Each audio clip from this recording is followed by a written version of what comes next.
Hello, salutations. What it do is start the gamer off out the Durag gang. No vibe, like, subscribe. Let's get it. And welcome to Super News, where we go over the biggest stories from this past week in gaming with an emphasis on superheroes. We had another exciting week, so I can't wait to dive into the news. Our first story is about Gotham Knights. Gotham Knights is, of course, the upcoming action RPG open world game from WB Montreal. They are dropping, of course, at the end of October of this year, and they have been ramping up the promo over the past couple months. And this week we had some pretty cool reveals. We got to see the first 16 minutes of the actual game with gameplay from Batgirl. In addition, they just recently revealed a new cinematic. The cinematic takes place in the Belfry, and it is a interaction between Nightwing and Batgirl. It gets a little emotional. They talk about Bruce. They talk about the fact that apparently they used to date in this universe, and Nightwing apparently was crying when they broke up.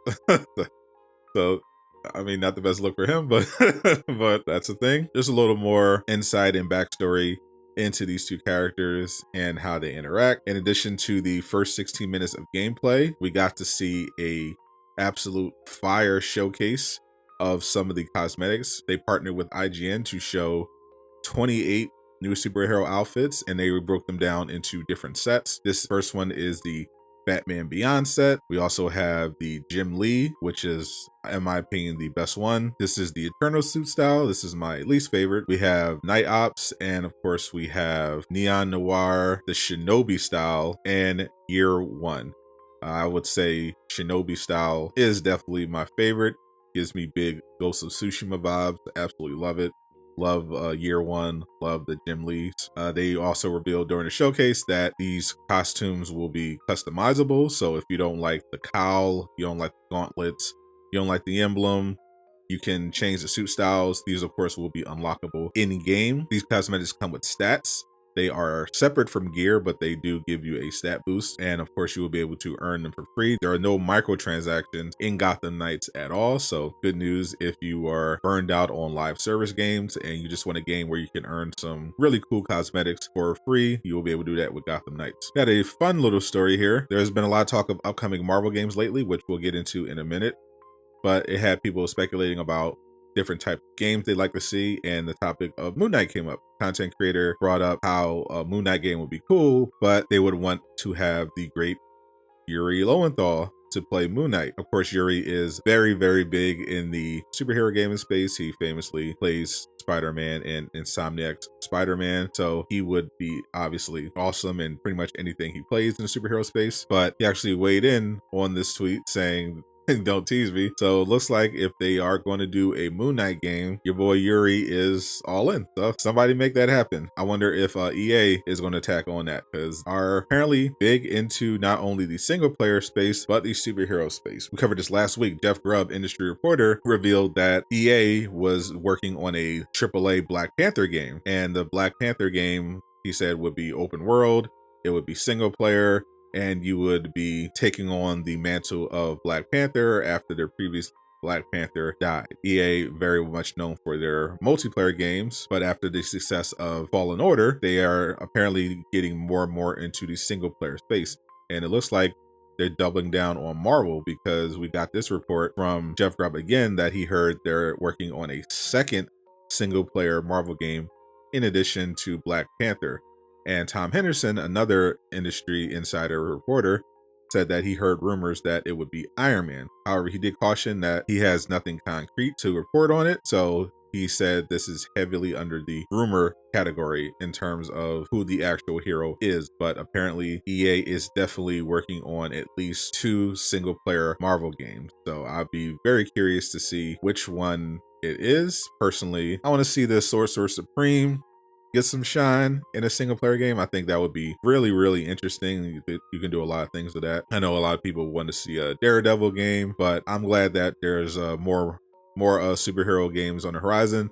I just wish some of those superhero games were DC. DC is definitely falling behind when it comes to superhero games. If it's not Batman or Batman related, DC gaming doesn't seem to be interested, but hopefully that changes under the new leadership with Discovery. Over on the Marvel's Avengers side, so we didn't have the best week for Marvel's Avengers.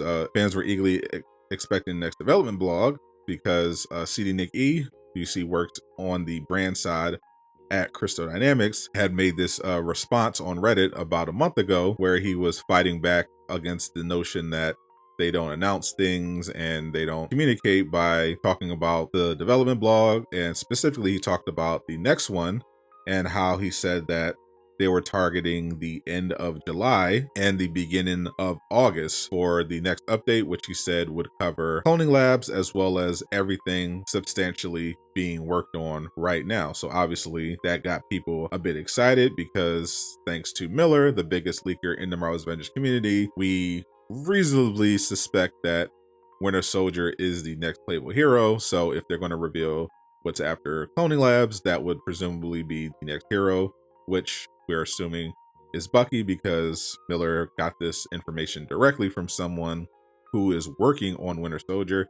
And of course, Miller was previously able to successfully leak Jane Foster. So his track record pretty much speaks for itself. On top of that, we know that they are currently doing voice work. Brian, the lead developer at Crystal Dynamics, has been also working closely with the narrative team.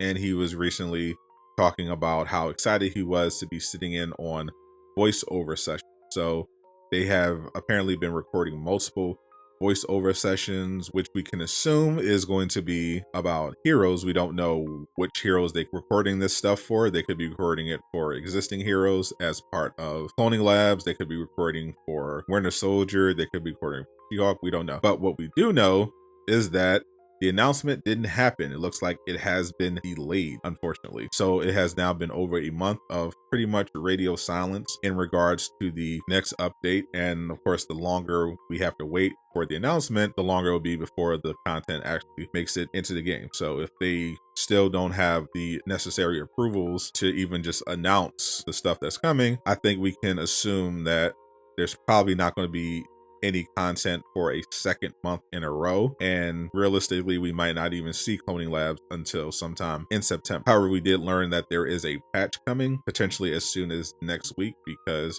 according to SteamDB, patch 2.5.2 is pretty much locked and loaded, so we might get that on Tuesday. Patches of this type usually contain bug fixes as well as cosmetics, so hopefully Miller can maybe find something. But he did say that they have been tightening up their security because despite the fact that they say he doesn't, know what he's talking about, he's not reliable, in reality, they are trying to lock everything down as much as humanly possible because they know that he does indeed have a source that works at Crystal Dynamics, and he is in fact right. So expect that to potentially get interesting in the coming weeks. In the meantime, people were asking for MCU Jane. Sorry, not happening. I don't know when Thordis is coming. We know they did add it to the last small patch, but it has not been released yet.